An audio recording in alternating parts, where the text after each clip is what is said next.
Cancer रोगसँग लड्ने प्रतिरोधात्मक क्षमता भएको ग्यानोडर्मा लुसिडमको व्यावसायिक उत्पादन अहिले नेपालमा भइरहेको छ। ग्यानोडर्मा, जसलाई रातो च्याउको नामले समेत चिन्ने गरिन्छ, हजारौं वर्ष अगाडिदेखि मानव स्वास्थ्यका लागि अति आवश्यक हुने खाद्य सामग्रीको रूपमा प्रयोग हुँदै ग्यानोडर्मा अहिले नेपाली समाजमा पनि व्यापक प्रयोग भइरहेको छ।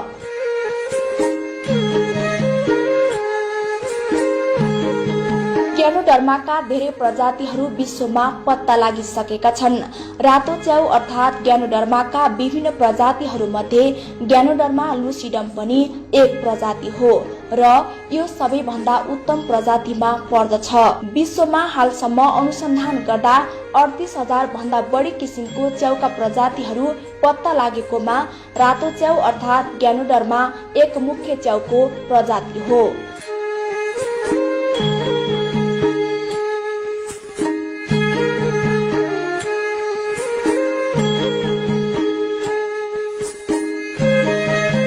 ग्यानोडर्मा च्याउलाई जापानमा रेसी, चीनमा लिन्जीका साथै विभिन्न मुलुकहरूमा आफ्नै तरिकाले पहिचान दिएको पाइन्छ।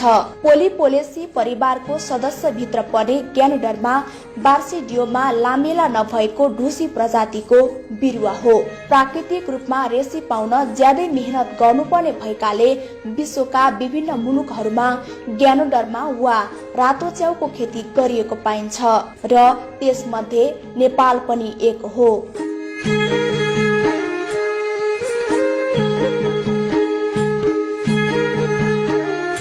यो च्याउ पानीमा राखी सेवन गर्न सकिन्छ। 1 गिलास पानी बराबर आलो च्याउ 5 ग्राम वा सुकेको सुकुटी च्याउ हो भने 2 ग्राम हालेर पानीमा पकाइन्छ। पानी उम्लिएपछि त्यसमा च्याउ राख्ने र बिर्को बन्द गरेर करिब 20 मिनेट पकाउने। मनतातो हुने गरी सेलाएपछि यो पिउन योग्य हुन्छ। यसको छोक्रा भने सेवन गरिँदैन। त्यसरी बनाइएको झोल औषधि कुनै राम्रो सिसाको भाँडामा बिर्को लगाएर फ्रिजमा राखेर पनि खान सकिन्छ।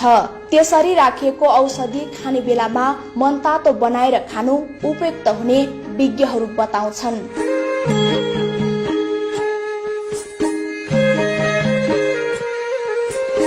ग्यानोडर्मामा 200 भन्दा बढी तत्त्वहरू पाइन्छ, जसमध्ये केही महत्त्वपूर्ण तत्त्वहरू यस प्रकार छन्। पोलिस्याकाराइड। ग्यानोडर्मा लुसिडममा पोलिस्याकाराइड हुन्छ, जसले शरीरका विकार तत्त्वहरू हटाउन मद्दत गर्दछ। पोलिस्याकाराइडले शरीरमा रहेका समस्याको खोजी गरेर त्यसलाई फाल्ने काम गर्छ। एडिनोसिन। यो पनि ग्यानोडर्मामा पाइने प्रमुख तत्त्व हो। यसले रातो रक्तकोषलाई नियन्त्रण गर्छ। ट्राइटरपेनोइड। यो पनि ग्यानोडर्मामा हुने प्रमुख तत्त्व हो।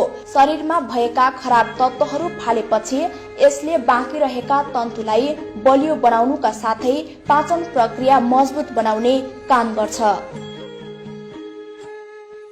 अरू च्याउ पराल प्रयोग गरी फलाइन्छ भने रातो च्याउलाई काठमा बिउ राखेर उमारिन्छ। विशेष गरी उत्तिसको मोटो काठमा यसको बिउ रोप्ने गरिन्छ। एउटा बिरुवा 3 पटकसम्म फक्रिन्छ। फक्रिएको एउटा च्याउ साधारणतया 40 देखि 50 ग्राम सम्मको हुन्छ भने कुनै कुनै 90 ग्राम भन्दा बढीको पनि हुने गरेको विज्ञ बताउँछन्। उत्पादन भएको ग्यानोडर्मा लुसिडम आलै बेचिन्छ, जुन प्रति 100 ग्रामको 1000 रुपैयाँ पर्छ। यसका साथै यसलाई सुकाएर पनि प्रयोगमा ल्याउन सकिन्छ। उम्रिएको च्याउलाई सुकाएर सुकुटी बनाइन्छ। यो सुकाएपछि आलोको तुलनामा करिब 1/3 घट्दछ।